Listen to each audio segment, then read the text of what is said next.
അങ്ങനെ ഈ റംസാനിൽ through out night shift ചെയ്യാമെന്ന് ഏറ്റെടുത്തുകൊണ്ട് ഞാൻ എൻ്റെ കൊളീഗ്സിൻ്റെ ഇടയിൽ മാതൃക കാണിച്ചു. ബട്ട് അതിൻ്റെ ഗുഡ് സൈഡും ബാഡ് സൈഡും പറയുകയാണെങ്കിൽ കുറേ ഉണ്ട്. ഇപ്പം നമ്മൾ അതിൻ്റെ ഒരു ബാഡ് സൈഡ് ഡീൽ ചെയ്യാനാണ് പോണത്. കേൾക്കുന്നവർ ചിന്തിക്കും ഞാൻ സ്വയം എന്നെ തന്നെ ട്രോൾ ചെയ്യണമെന്ന്. അതല്ല, നമ്മുടെ ലൈഫിൽ നടക്കുന്ന കുറച്ച് കാര്യങ്ങൾ ഈ നാട്ടുകാരെയും വീട്ടുകാരെയും ഒന്നും അറിയിച്ചില്ല എന്നുണ്ടെങ്കിൽ ഉറക്കം കിട്ടാത്ത കൂട്ടത്തിൽ പെട്ടതാണ് ഞാനും. പണ്ടെങ്ങാണ്ട് രണ്ടൊച്ച എടുത്ത് ഒതുക്കി നിർത്തിയ എൻ്റെ ഒരു കൂടപ്പിറപ്പാണ് ഇപ്പോൾ അതാ സാഹചര്യങ്ങളൊക്കെ ഒത്തു വന്നപ്പോൾ സടകുടഞ്ഞെണീറ്റിട്ടുള്ളത്. നമ്മൾ ഈ പോണ പോക്കിൽ ഇതിൻ്റെ എൻഡിൽ ഡെസ്റ്റിനേഷനിലെത്തുന്നവരെ നമുക്കിങ്ങനെ പറഞ്ഞുകൊണ്ടിരിക്കാം.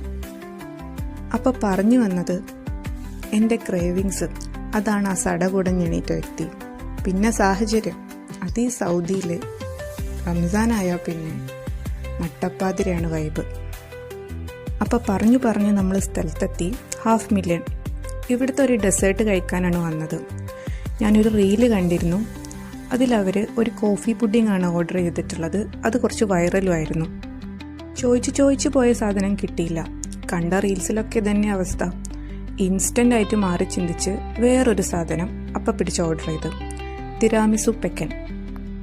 സത്യം പറഞ്ഞാൽ പേര് കേട്ട് സാധനം സെലക്ട് ചെയ്യണ ഒരു ശീലം എനിക്കുണ്ട്. അങ്ങനെ പറ്റിയതാണ്. അപ്പോൾ ഇതാണ് പാക്കേജ്. കാണാനും കൊള്ളാം, ഉള്ളിലുള്ള സാധനം തിന്നാനും കൊള്ളാം. പിന്നെ ബേസ് ഓഫ് സെലക്ഷൻ ഒന്നും കൂടെ ഉണ്ട്. ഈ പെക്കൻസും തിരാമിസും ഇത് രണ്ടും എൻ്റെ വിഷ് ലിസ്റ്റിൽ എന്നോ ഞാൻ ട്രൈ ചെയ്യണമെന്ന് വിചാരിച്ച് ആഡ് ചെയ്തിട്ടുള്ള എൻ്റെ കാര്യമാണ്. രണ്ടും ഒത്തു വന്നൊരു പ്രൊഡക്റ്റ് കിട്ടിയപ്പോൾ വേറൊന്നും ആലോചിച്ചില്ല. പാക്കേജ് തുറക്കുന്ന വീഡിയോ എങ്ങനെയോ മിസ്സായി. അപ്പോൾ ഇതാണ് ഒരു ബൈറ്റ് എടുത്തതിന് ശേഷം. അടിപൊളിയാണ്, മസ്റ്റ് ട്രൈ ആണ് എല്ലാവരും പറയുന്ന പോലെ. അപ്പോൾ ഒരു സ്പൂണ് നോക്കിയിരിക്കണ തക്കുടൂനും കൂടെ കൊടുത്തുകൊണ്ട് ബൈ.